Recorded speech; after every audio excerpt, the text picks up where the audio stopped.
औरत किसी रिश्ते में तब सबसे ज़्यादा भीतर से मजबूत बनती है जब उसे यह एहसास होता है कि उसे अपनी स्थिरता खुद बनानी होगी, क्योंकि अगर उसकी भावनात्मक स्थिति किसी और के व्यवहार पर निर्भर रहेगी तो उसका संतुलन बार बार टूटेगा।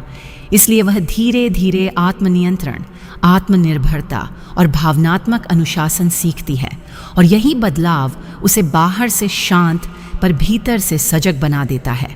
कई बार औरत रिश्ते में इसलिए दूरी नहीं बनाती क्योंकि प्यार खत्म हो गया है, बल्कि इसलिए क्योंकि उसे यह दिखने लगता है कि रिश्ता उसकी व्यक्तिगत वृद्धि के साथ तालमेल नहीं बैठा पा रहा। जब एक व्यक्ति विकसित हो रहा हो और दूसरा वहीं ठहरा रहे तो दोनों के बीच मानसिक दूरी स्वाभाविक रूप से बढ़ने लगती है। औरत के लिए संबंध तब कठिन हो जाता है जब उसे बार बार यह महसूस हो कि उसे अपनी भावनाओं को साबित करना पड़ रहा है, क्योंकि जहां भरोसा स्वाभाविक न हो और प्रमाण की ज़रूरत पड़े वहां संबंध सहयोग नहीं, निगरानी जैसा लगने लगता है। कभी कभी औरत रिश्ते में इसलिए चुप रहती है क्योंकि वह समझ चुकी होती है कि हर मुद्दे पर बहस करने से समाधान नहीं मिलेगा।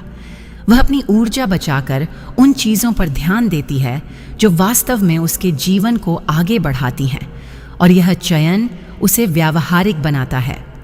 औरत जब किसी संबंध में अपने मानसिक स्वास्थ्य को प्राथमिकता देती है तो वह कठोर नहीं बन रही होती, बल्कि वह यह स्वीकार कर रही होती है कि लगातार तनाव में रहकर कोई भी रिश्ता स्वस्थ नहीं रह सकता। इसलिए वह सीमाएं तय करती है, समय लेती है और खुद को पुनर्संतुलित करती है।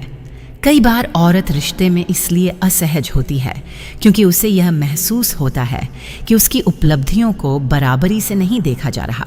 अगर उसकी प्रगति को सहयोग की जगह प्रतिस्पर्धा समझ लिया जाए तो वह भावनात्मक रूप से पीछे हटने लगती है। औरत के लिए सम्मान का एक गहरा अर्थ यह भी है कि उसकी अनुपस्थिति में भी उसकी विश्वसनीयता पर सवाल न उठे, क्योंकि असली भरोसा वही है जो निगरानी के बिना भी कायम रहे। कभी कभी औरत रिश्ते में इसलिए स्पष्टता मांगती है क्योंकि उसे पता है कि अनिश्चितता धीरे धीरे असुरक्षा को जन्म देती है, और असुरक्षा संबंध को संदेह में बदल देती है। इसलिए वह स्पष्ट शब्दों और स्पष्ट इरादों को महत्व देती है। औरत जब किसी संबंध में अपनी प्राथमिकताओं को पुनः निर्धारित करती है तो वह रिश्ता तोड़ने की नहीं, उसे संतुलित करने की कोशिश कर रही होती है, क्योंकि संतुलन के बिना कोई भी जुड़ाव लंबे समय तक टिकाऊ नहीं होता।